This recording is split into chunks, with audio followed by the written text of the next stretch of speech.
ప్రధానమంత్రిగా పనిచేసినటువంటి మన్మోహన్ సింగ్ గారు ఇక లేరు, చనిపోయారు. 2004 నుండి 2014 వరకు 10 ఏళ్ల కాలం పాటు యూపీఏ 1 యూపీఏ 2 ప్రభుత్వాలను ఆయన నడిపించినటువంటి ప్రధానమంత్రిగా మన్మోహన్ సింగ్ గారికి పేరుంది. దేశంలో మన్మోహన్ సింగ్ పేరు చెప్పగానే ఆర్థిక సంస్కరణలు మనకు గుర్తుకు వస్తాయి. ఆర్థిక సంస్కరణలతో పాటు అనేకమైనటువంటి పదవులను ఆయన నిర్వహించారు. ఆర్బీఐ గవర్నర్గా, అలాగే ప్లానింగ్ కమిషన్ చైర్మన్గా, ఆ తర్వాత డిప్యూటీ చైర్మన్గా, ఆర్బీఐ గవర్నరు, ఆ తర్వాత ముఖ్యంగా భారత ఆర్థిక శాఖ మంత్రిగా పనిచేసినటువంటి మన్మోహన్ సింగ్ గారు, మీకు పాత 100 రూపాయల నోట్ల మీద కూడా మన్మోహన్ సింగ్ పేరే ఉంటుంది. ఆర్బీఐ గవర్నర్గా ఆయన పేరే ఉంటుంది. ప్రస్తుతం పాకిస్తాన్లో ఉన్నటువంటి పంజాబ్ రాష్ట్రంలో అనేటువంటి ఒక చిన్న గ్రామంలో జన్మించినటువంటి మన్మోహన్ సింగ్ సుదీర్ఘకాలం పాటు అటు విద్యారంగంలో, ముఖ్యంగా అర్థశాస్త్రంలో ఆయన చేసినటువంటి కృషి అమోఘం. ఆయన సేవలు భారత ఆర్థిక రంగానికి ఎంతగానో ఉపయోగపడ్డాయి. ఒకానొక దశలో భారత ఆర్థిక వ్యవస్థ చిన్నాభిన్నమైనటువంటి పరిస్థితుల్లో అతను ఈ దేశ ఆర్థిక వ్యవస్థని కాపాడడంలో కీలక పాత్ర పోషించాడు. 1991లో వచ్చినటువంటి సరళీకృత ఆర్థిక విధానాల వల్ల భారతదేశం ఇవాళ ప్రపంచంలో 3వ ఆర్థిక వ్యవస్థగా మనం చూడగలుగుతా ఉన్నాం. దానికి గతంలో వాళ్ళు తీసుకున్నటువంటి నిర్ణయాలు, వీటితో పాటు 2008లో మరోసారి ఆర్థిక విధానాలను మార్చిండు మన్మోహన్ సింగ్ గారు. దాంతో మరోసారి బూస్టు దొరికింది భారత ఆర్థిక వ్యవస్థకి. 1990 ప్రాంతంలో ప్రపంచంలో 10వ ఆర్థిక వ్యవస్థగా ఉన్నటువంటి భారతదేశం మన్మోహన్ సింగ్ ఆర్థిక మంత్రి తర్వాత ప్రధానమంత్రి అయ్యే నాటికి ప్రపంచంలో 3వ ఆర్థిక వ్యవస్థగా ఎదిగింది.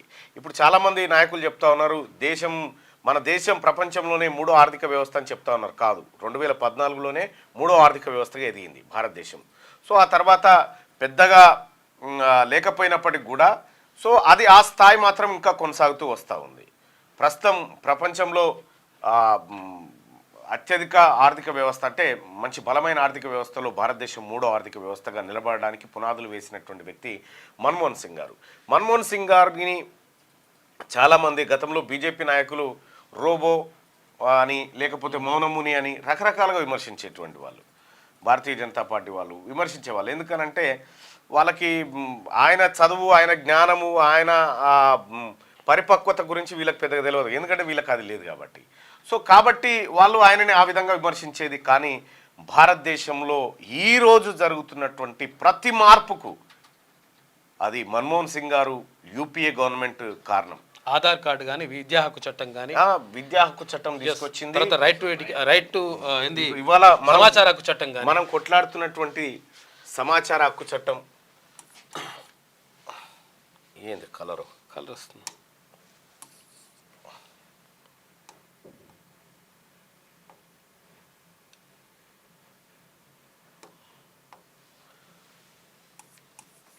Right to information RTI 2005. 2009లో రైట్ టు ఎడ్యుకేషన్ యాక్ట్. ఇది రైట్ టు ఇన్ఫర్మేషన్ యాక్ట్ మొత్తం భారతదేశాన్ని ఒక ఉలికిపాటు గురి చేసినటువంటి చాలా గొప్ప విషయం. ఇది చాలా పెద్ద చట్టం, రైట్ టు ఇన్ఫర్మేషన్ యాక్ట్. అంతకుముందు ప్రభుత్వ శాఖల్లో ఉన్నటువంటి ప్రతి ఫైలును ప్రజలు తనిఖీ చేసేటువంటి అధికారం ఇచ్చిండు మన్మోహన్ సింగ్. తెలుసుకునేటువంటి హక్కు ఇచ్చి ప్రజలే తనిఖీ చేసి నేరుగా నాకు ఇన్ఫర్మేషన్ కావాలని కాగితం ముక్క రాశాడ బారేస్తే 30 రోజులలో సమాచారం ఇవ్వాల్సి అనేటువంటి ఒక చట్టం తీసుకొచ్చిండు. అంటే పారదర్శకంగా పరిపాలన ఉండేందుకు ప్రజలను ప్రశ్నించే వ్యక్తులుగా తయారు చేసిందే right to information act. Right to information యాక్ట్ను ఈ భారతదేశానికి పరిచయం చేసిన మహనీయుడు మన్మోహన్ సింగ్ గారు. చాలా గొప్ప విషయం. ఇది మామూలు విషయం అంటే లోపల ఏం జరుగుతుందో తెలియదు. వాడు ఏందో చెప్పాడు.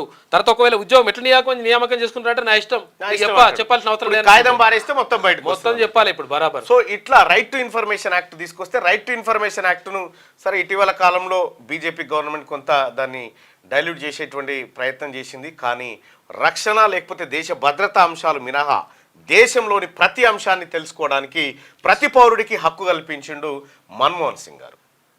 మన్మోహన్ సింగ్ గారు ఇంక ఇదే కాదు, రైట్ టు ఎడ్యుకేషన్ యాక్ట్ 2009,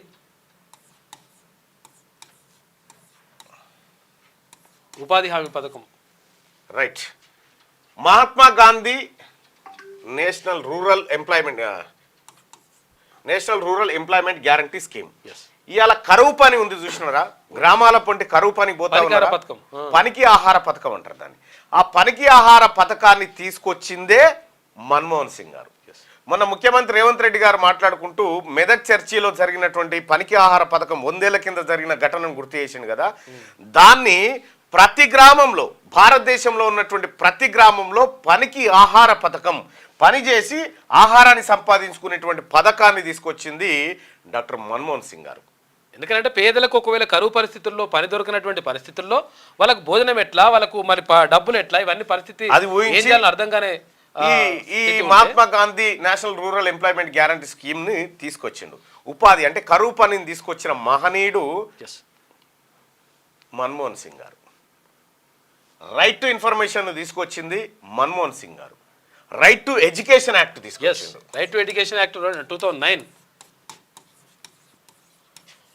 దీన్ని తీసుకొచ్చింది మన్మోహన్ సింగ్ గారు.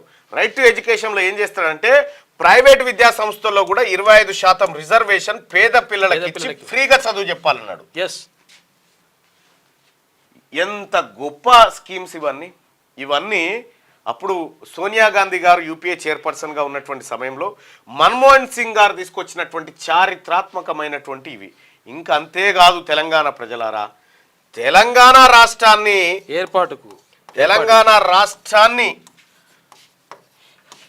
ఏర్పాటు చేసిన గవర్నమెంట్కు ప్రధానమంత్రి మన్మోహన్ సింగ్ గారే. సో ఇంతటి చారిత్రాత్మకమైనటువంటి నేపథ్యం ఉన్నటువంటి మన్మోహన్ సింగ్ గారికి తెలంగాణకు విడదీయరని అనుబంధం ఉంది. మీరు దిల్సుఖ్ నగర్లో జరిగినటువంటి బాంబు పేలుళ్ళు, గోకుల్ థియేటర్, ఆ తర్వాత ఇంకో థియేటర్ దగ్గరినటువంటి బాంబు పేలుళ్ళ ఘటనలో దేశమే ఉలిక్కి పడితే ప్రధానమంత్రిగా ఉన్నటువంటి మన్మోహన్ సింగ్ గారు అప్పట్లో అక్కడికి వచ్చి దేశ ప్రజలకు ధైర్యంగా ఉండండి నేనున్నా అనేటువంటి మాట చెప్పిండు. వాస్తవానికి మన్మోహన్ సింగ్ గారు ఆయన గురించి ఎంత చెప్పినా తక్కువే. సౌమ్యుడు, బాగా చాలా సౌమ్యుడు. ఎంత ఒక మాటలో చెప్పాలంటే నేను పదే చెప్తున్నా, గతంలో ఆయనని రోబో అన్నారు, మౌనముని అన్నారు, రకరకాల వేధింపులకు గురి చేశారు. అంటే వాళ్ళకు వచ్చేదే గది, ఇతరులను వేధించేటువంటి కార్యక్రమం ఒకటి వాళ్ళకు తెలిసినటువంటి విద్య. అయితే ఇక్కడ మన్మోహన్ సింగ్ గారు నోరు తెరవలే, అబద్ధం చెప్పలే. నరేంద్ర మోడీ గారు నోరు ముయ్యరు, నిజం చెప్పరు. ఇది తేడా. మన్మోహన్ సింగ్ గారి ప్రొఫైల్ని ఒకసారి చూస్తే ఆయన చేసినటువంటి పదవులు, ఆయన అధిరోహించినటువంటి అన్నిటినీ మనం ఒకసారి చూస్తే ఇది ఆర్థిక సంస్కరణలకు ఆద్యుడు డాక్టర్ మన్మోహన్ సింగ్. జననం సెప్టెంబర్ 26, 1932. భార్య గురుశరణ్ కౌర్. ఊరు అనేటువంటి ఊరు పంజాబ్, ప్రస్తుతం పాకిస్తాన్లో ఉంది. చదువు కేంబ్రిడ్జ్ నుంచి ఆర్థిక శాస్త్రంలో ట్రైపోస్, ఆక్స్ఫర్డ్ నుంచి MA DPhil 1962లో, హానరీస్ కాసా నుంచి డీలిట్ తీసుకుండు. 1982-85 ప్రాంతంలో ఆర్బీఐ గవర్నర్గా పనిచేసిండు. ఆర్బీఐ గవర్నర్గా పనిచేసినప్పుడే డీలిట్ అంటే మామూలు విషయం కాదు, PhD తర్వాత డీలిట్ ఉంటుంది.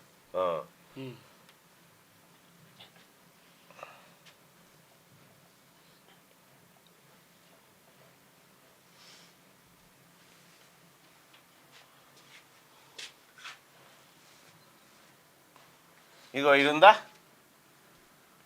కాదు ఇది కాదు కదా, మన్మోహన్ సింగ్ది ఒకటి నోట్ ఉంటుంది.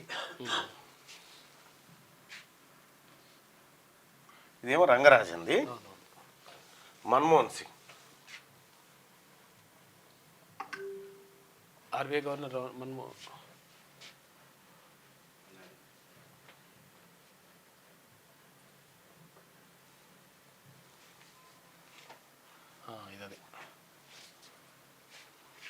ఇదే మన్మోహన్ సింగ్. ఈ 100 రూపాయల కరెన్సీ గవర్నర్గా మన్మోహన్ సింగ్ పేరుంటుంది హిందీలో, ఇంగ్లీష్లో. ఇగో ఇదే మన్మోహన్ సింగ్. ఆర్బీఐ నోట్ల పైన ఆయన సంతకం ఉంటుంది మన్మోహన్ సింగ్ గారిది. సో ఇట్లా ఆర్థిక వ్యవస్థను చాలా ముందుకు తీసుకుపోయినటువంటి సౌమ్యుడు, తెలివి కల్లవాడు. ఇక ఇప్పుడు ఉన్నోళ్ళు ఏం చదివిరు ఏం కథ మనకు తెలియదా, డిగ్రీలో పంచేది మనం బోదలుచుకోలే. కానీ మన్మోహన్ సింగ్ గారు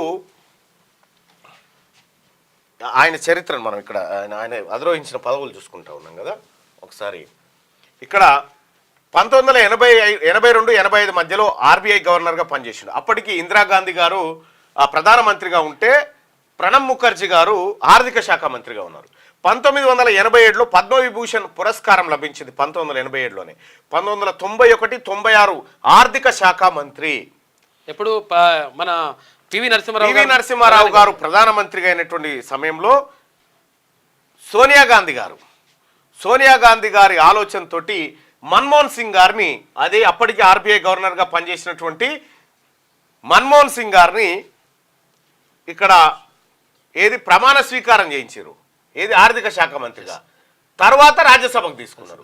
1991 నుంచి 2024 మే వరకు 30 సంవత్సరాల కాలం పాటు మన్మోహన్ సింగ్ రాజ్యసభలో సభ్యుడిగా ఉన్నాడు. 30 ఉండాల్సింది, అది అటువంటి ఆర్థికవేత్త ఉండాలి. 1991 నాటికి విదేశీ మారక విలువలు పూర్తిగా పడిపోయినాయి దేశంలో. విదేశీ కరెన్సీ పడిపోయింది, మన దగ్గర నిల్వలు పడిపోయినాయి. భారతదేశం చాలా దయనీయ పరిస్థితిలోకి జారిపోయింది. అప్పటికే వాజ్పేయి గవర్నమెంట్ ఇవన్నీ కొద్దిగా డిస్టర్బెన్స్లు కార్యక్రమాలు జరిగిన తర్వాత లేదండి అది ఒకటి జరిగింది. ఇక్కడ మనం ఒకటి చూస్తే ఆర్థిక సంస్కరణలు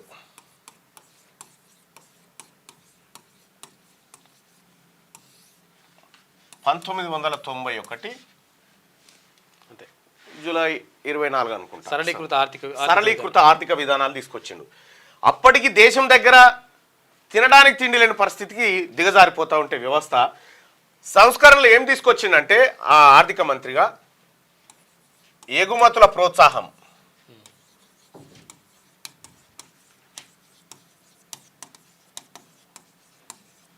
దిగుమతులు తగ్గించుకోవడం, ప్రభుత్వ ప్రైవేట్ భాగస్వామ్యం, విదేశీ పెట్టుబడుల తర్వాత ప్రైవేటు రంగానికి ప్రోత్సాహం, విదేశీ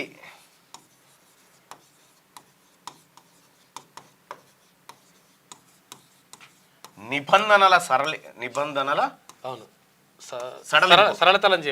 సరళతరం చేసిండు, సడలింపు. ఇవన్నీ కారణాల ద్వారా ఏం జరిగిందంటే అప్పటికి భారతదేశము ప్రపంచంలో 10వ పెద్ద ఆర్థిక వ్యవస్థ. మనకంటే ముందు 9 దేశాలు ఉండే. ఇవన్నీ చేసిన తర్వాత మన్మోహన్ సింగ్ గారు భారత ప్రభుత్వంలోకి ఎంటర్ అయిన తర్వాత ఆర్థిక శాఖ మంత్రిగా ఎంటర్ అయ్యి ప్రధానమంత్రిగా దిగిపోయే నాటికి ఈ 10వ స్థానాన్ని 3వ అతిపెద్ద ఆర్థిక వ్యవస్థగా తయారు చేసిండు.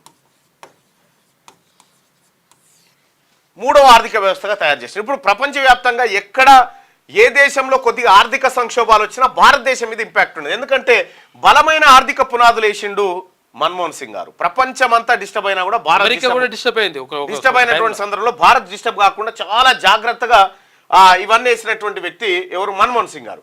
మన్మోహన్ సింగ్ గారు లేకపోయినుంటే భారత రూపురేఖలు, ఆర్థిక వ్యవస్థ రూపురేఖలు మరో విధంగా ఉండేవి. ఇవాళ చాలా మంది చెప్తా ఉన్నారు మూడో ఆర్థిక వ్యవస్థ అని చెప్తా ఉన్నారు. కానీ కాదు. ఆ రోజు 1991లో $1 17 ఇండియన్ రూపీస్ ఉండే, 17 రూపాయలు ఉండే. మన్మోహన్ సింగ్ గారు తీసుకొచ్చినటువంటి ఈ విధానాల వల్ల రూపాయి కొంత బలహీన పడ్డప్పటికీ ఆ భారతదేశ ఆర్థిక వ్యవస్థకు ఒక ఊపు వచ్చేసింది. తద్వారా ఇప్పుడు ఏడికి వచ్చింది? 84 రూపాయలు, 83 రూపాయలు, 85 రూపాయలకు వచ్చి కూర్చుంది ఇది. సో ఇట్లా మొత్తానికైతే భారత ఆర్థిక వ్యవస్థకు ఇప్పుడున్న నాయకులు ఏం చేశారో తెలియదు కానీ బలమైన పునాదులు వేసినటువంటి వ్యక్తి మన్మోహన్ సింగ్ గారు. మన్మోహన్ సింగ్ గారు నిన్న రాత్రి 92 ఏళ్ల వయసు ఉన్నటువంటి మన్మోహన్ సింగ్ గారు నిన్న ఎయిమ్స్ హాస్పిటల్లో చికిత్స పొందుతూ మృతి చెందడం జరిగింది. సో ఆయన అంత్యక్రియలను రేపు నిర్వహించాలనుకుంటా ఉన్నారు. భారతదేశానికి అసలైన ముద్దుబిడ్డ. ఇవాళ ఆయనకు భారతరత్నకు అన్ని అర్హతలు ఉన్నాయి.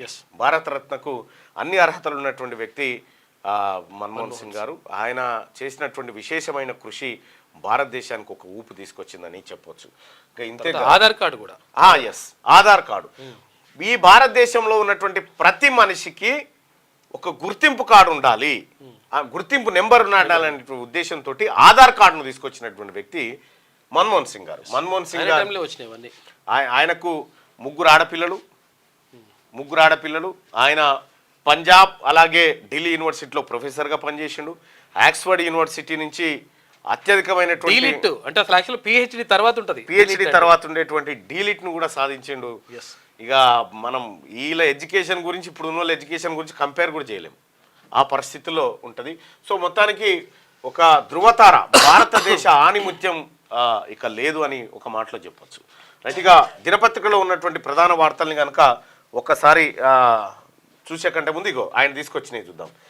1991-96 మధ్యలో ఆర్థిక శాఖ మంత్రి 2005లో సమాచార హక్కు చట్టాన్ని తీసుకొచ్చారు. సమాచార హక్కు సంచలనం కాదు. తర్వాత 2005లో MGNREGS అంటే Mahatma Gandhi national rural employment guarantee scheme ను ప్రారంభించిండు, ఉపాధి కరువు హామీ. 2004-14 మధ్య భారత ప్రధానమంత్రిగా పనిచేసిండు.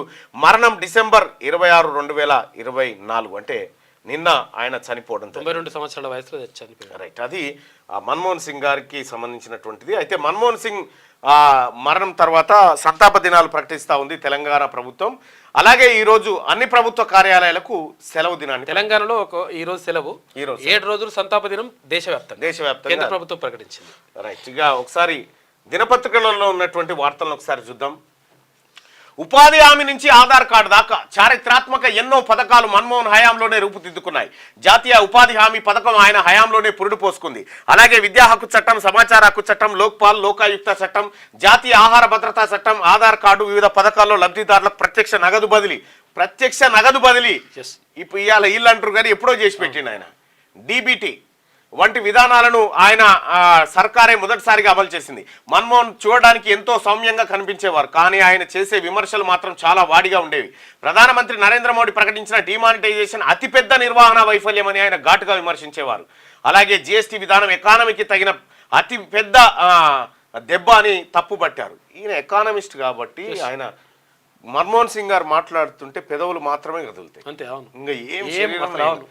కానీ ఆయన ఆలోచన డిమానిటైజేషన్, పెద్ద నోట్లను రద్దు చేయడం వల్ల 50 దిన్ దే దీజియే పూరా అన్నాడు నరేంద్ర మోడీ గారు. 50 గయా అన్ని గయా, బ్లాక్ మనీ మొత్తం తీసుకొచ్చి బ్లాక్ మనీ తెచ్చి మొత్తం ఇలా పోస్తాను. బ్లాక్ మనీ లేదు అని తేలిపోయింది.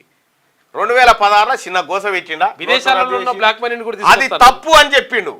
డిమానిటైజేషన్ అతిపెద్ద తప్పు అని చెప్పి నరేంద్ర మోడీ గారి ప్రభుత్వానికి మన్మోహన్ సింగ్ గారు హెచ్చరించారు. అంత పెద్ద. అలాగే ఈ GST విధానం ఎకానమీకి తగిలిన అతిపెద్ద దెబ్బ అని కూడా తప్పు పట్టింది. వీళ్ళకు చదువా పొదువా ఏ దొరికితే చేసుకుంటూ పోయారు. తెలంగాణ కళ సాకారం, ప్రధానిగా మన్మోహన్ సింగ్ హయాంలోనే తెలంగాణ రాష్ట్ర కళ సాకారమైంది. 2009లో అప్పటి UPA చైర్పర్సన్ సోనియా గాంధీ ఆమోదం మేరకు ప్రధాని మన్మోహన్ సర్కార్ పార్లమెంట్లో తెలంగాణ బిల్లు ఆమోదించి దశాబ్దాల కళను నెరవేర్చింది. 1932లో పుట్టి 2024 వరకు బ్రతుకున్నటువంటి మన్మోహన్ సింగ్ గారి హయాంలో జరిగిన ప్రధానమైనటువంటి అంశాలు. ఇక ఆయనకు సంబంధించినటువంటి వార్త వెలుగులో చూస్తే, మన్మోహన్ సింగ్ అస్తమయం, వృద్ధాప్య సమస్యలతో 92వ ఏట కన్ను మూసిన మాజీ ప్రధాని. ఢిల్లీ ఎయిమ్స్లో చికిత్స పొందుతూ తుదిశ్వాస. ఆర్థిక సంస్కరణలతో ఎకానమీని పరుగులు పెట్టించిన ఆర్థికవేత్త, దేశ ఆర్థిక చరిత్రనే మలుపు తిప్పిన నాయకుడు. PV హయాంలో ఫైనాన్స్ మినిస్టర్గా కీలక పాత్ర, 2 సార్లు ప్రధానిగా బాధ్యతలు. 7 రోజులు సంతాప దినాలు, రాష్ట్రంలో నేడు సెలవు. ఇక మాజీ ప్రధానమంత్రి, ప్రఖ్యాత ఆర్థికవేత్త, కాంగ్రెస్ సీనియర్ నేత మన్మోహన్ సింగ్ కన్నుమూశారు. ఆయన వయసు 92 ఏళ్లు. మన్మోహన్ సింగ్ కొన్ని నెలలుగా వృద్ధాప్యం కారణంగా పలు అనారోగ్య సమస్యలతో బాధపడుతున్నారు. గురువారం రాత్రి ఆరోగ్యం క్షీణించడంతో ఢిల్లీలోని ఎయిమ్స్లో చేర్పించారు. పరిస్థితి విషమించడంతో చికిత్స పొందుతూ తుదిశ్వాస విడిచారు. వృద్ధాప్య సమస్యలతో బాధపడుతున్న మన్మోహన్ సింగ్ గురువారం ఇంట్లో అకస్మాత్తుగా స్పృహ కోల్పోయారు. రాత్రి 8:06 ఆయనను ఢిల్లీలోని ఎయిమ్స్కు తీసుకొచ్చారు. డాక్టర్లు అన్ని ప్రయత్నాలు చేశారు, కానీ ఫలితం లేకపోయింది. రాత్రి 9:51 ఆయన తుదిశ్వాస విడిచారు అని ఎయిమ్స్ ఆసుపత్రి బులెటిన్లో వెల్లడించింది. మన్మోహన్ సింగ్ కు భార్య గురుచరణ్ సింగ్, 3 కుమార్తెలు ఉన్నారు. ఆయన నిన్న రాత్రి 9:51 చనిపోయిండు. తెలంగాణ రాష్ట్రాన్ని ఇచ్చినటువంటి ప్రధానమంత్రి ఆయన చరిత్ర చాలా బాధాకరమైన చనిపోవడం. ఆయన కొద్దిగా ఇంకొంత ఆయన వయసు సహకరించి దేశ ఆర్థిక వ్యవస్థకు పనిచేస్తుంటే దేశ ఆర్థిక వ్యవస్థ రూపురేఖలు సంపూర్ణంగా మారేటువంటి పరిస్థితి ఉండేది. సరే, ఏదేమైనప్పటికీ భారతదేశాన్ని ఒక అగ్రభాగాన నిలిపిండడంలో మాత్రం ఎలాంటి అతిశయోక్తి లేదు. ఇది మన్మోహన్ సింగ్ గారు. క్యూ న్యూస్ ఛానల్లో పనిచేయటకు అనుభవం గల సీనియర్ వీడియో ఎడిటర్స్ కావాలను సంప్రదించవలసిన నెంబర్ 8688926084. qnewsads@gmail.com ను సంప్రదించండి. లైక్ చేయండి.